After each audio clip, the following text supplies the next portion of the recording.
اللي ما جربها رايح عليه كتير بمكوناتها اللي بكل بيت. حضريها وابهريهم فيها.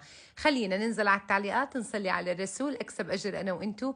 لايك وشير للفيديو لو عجبكم، ونقول بسم الله ونبدأ. كيف ما شفتوا ضفت معلقة كبيرة من الزبدة وكوب ونص من الشعرية. حمصت الشعرية لأخذت معي لون أشقر جميل.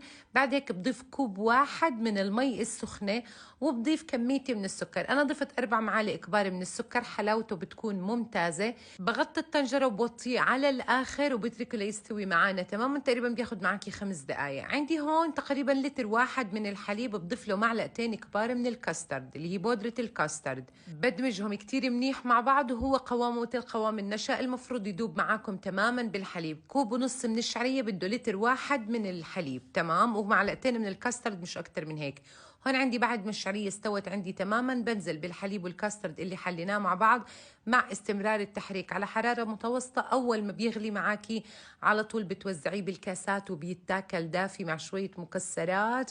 وعيني يا عيني شو بشهي القلب. اللي مجرب هذا الحلا يكتب لنا بالتعليقات ويحكوا لنا شو رأيكم فيه. وأكيد لو مش متاح عندكم الكاسترد فيكم أكيد تستبدلوه بالنشا، وطعمته بتشهي القلب.